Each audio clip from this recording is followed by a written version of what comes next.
Hey, how you doing there again, folks? Me again, of course, Brandon Wenzel. Come back at you. Another offering off my sampler platter. Yes, indeed, folks. Sampler video series videos I've been doing for a little while now. Go over there, try out food and drink items. I eat stuff and drink stuff. Then, folks, I'm gonna talk about stuff. I'm gonna let you know all that you need to know about hopefully delicious stuff. That time I'm doing this, folks, I'm not gonna lie. I've been meaning to review this one for a bit, and it just kept getting pushed to the back end. But we'll get to that. Folks, it's super simple format. I'm going to go over there and try out food and or drink items for you. Whilst I'm doing so, I'm going to yammer around about it for a bit. Whilst I'm doing all that, I'm in my back room today, which means we get Peter Can Thunderbolt poster. Ooh, Peter Can Thunderbolt poster. Whilst I'm doing all that, folks, I am doing something else. What is it? I'm wearing a super cool shirt. Folks, when I wear super cool shirts, I always like to highlight the super cool shirt. What super cool shirt am I wearing for you today? Happens to be my Cyclone 9 shirt, which I love the design. It's just very cool. Originally, I wasn't even planning to grab a shirt at this particular show, but I saw this one and I was like, yeah, okay, that's pretty badass. But what the hell is Cyclone 9? So Cyclone 9 is a band slash music project helmed by an individual who goes by Nero. It's been around for quite a while. I think they got started in like either the late 90s or early 2000s. Kind of an industrial metal sort of vibe. As they've moved along, more sort of like heavy, like sort of dark electronica type stuff. I got into their stuff a few years ago, mostly by happenstance. It turns out that Nero had worked with another guy named Tim Skold, who I'm a big fan of, and I ended up seeing one of his shows, and it was really badass. I actually have videos of his performances that I've attended. Those videos are on my channel, in case maybe you want to check them out.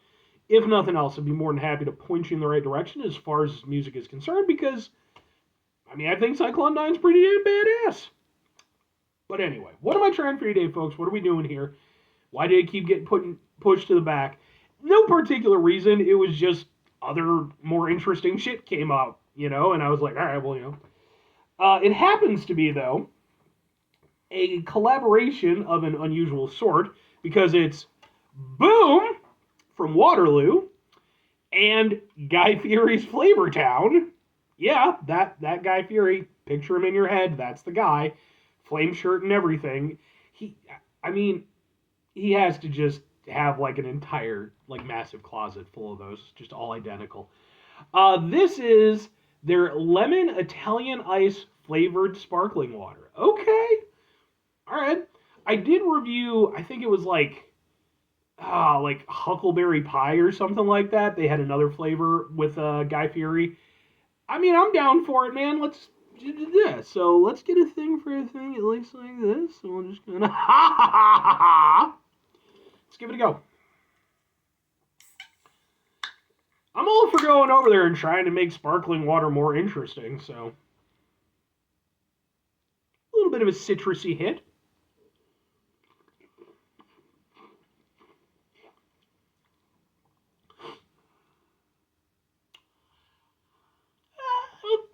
Okay, that's not bad.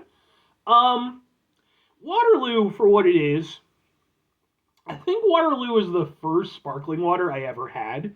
I didn't even realize it was sparkling water because at that point you didn't really see it in as great a great of an in a great. You didn't see it as often. Trying to fancy up my words. You didn't see it as often as you do these days. And so I just grabbed it thinking it was like a watermelon flavored soda that I'd never heard of. And boy, oh boy, was I sad. But to their credit, like Waterloo, like a lot of these other brands, think they've realized that, hey, if you want to keep up, you got to go over there and, you got to amp things up a little bit. And to their credit, the Guy Fieri stuff, regardless of what you think of Guy Fieri, so far they've been pretty good. There's 3 flavors. I do have the other one as well, but the huckleberry pie or whatever the fuck one it was, that one was pretty decent for what it is, and I would say that this kind of falls along those lines. Lemon works nicely with sparkling water because lemon and lime in general, because it kind of just makes it taste like sort of a watered down Sprite. This, however, there's definitely more of an effort to give it an Italian ice vibe. And being from, the Chicago area, very familiar with, lemon Italian ice. It's definitely a staple in quite a few places.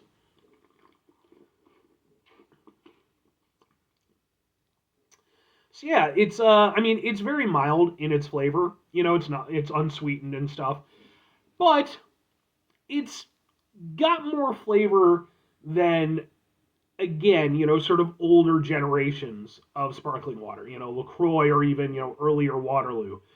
Um, it doesn't just have a hint of flavor. There is like a consistent flavor throughout, even if it is, again, fairly light for what it is. And there's almost a sort of sorbet kind of vibe to it in terms of like how the lemon is carried.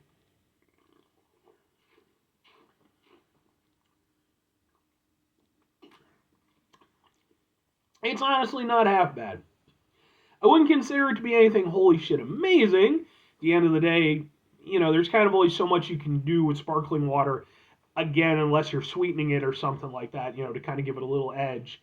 But, again, credit where it's due to Waterloo and to really any of these companies that are trying to sort of push the boundaries a little bit, making sparkling water a little bit more interesting. Not all of them hit, but I would say that this one does.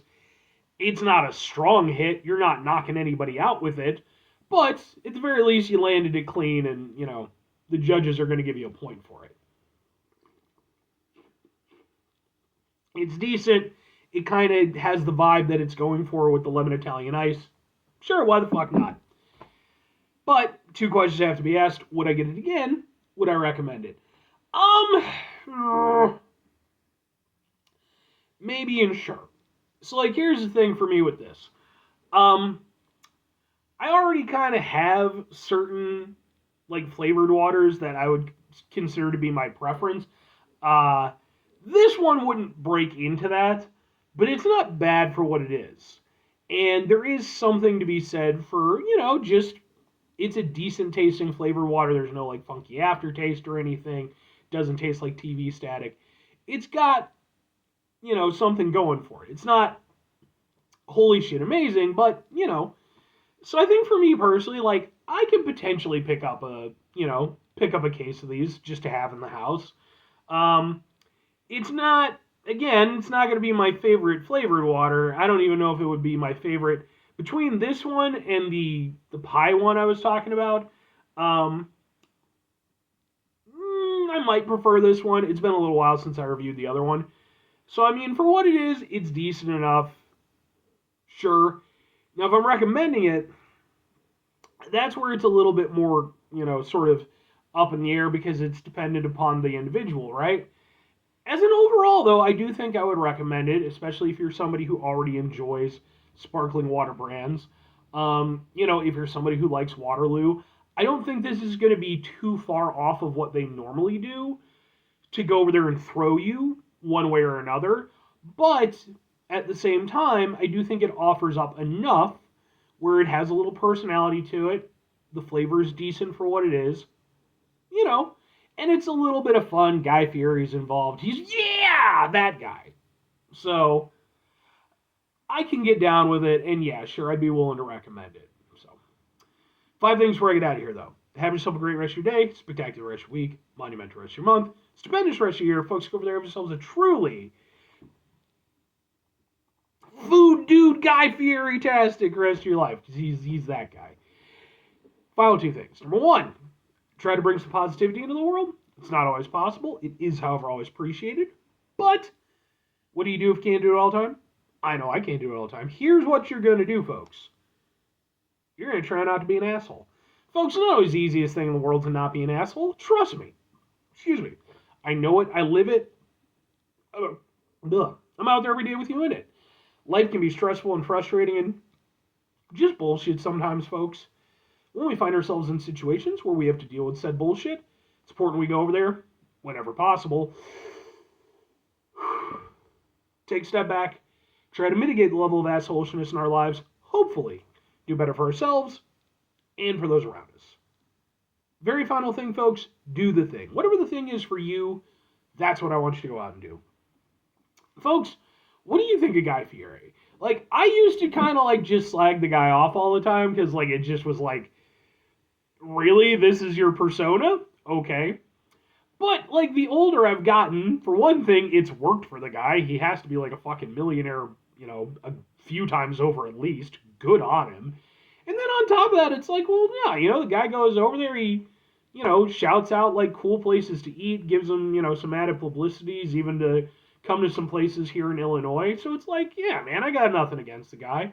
His exuberance might be a bit much at times, but again, he's playing a character. Even when I do this show, like I'm not this on, if we can call it that, in real life.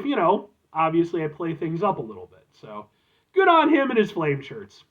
Well, let me know what you think about him. Bye.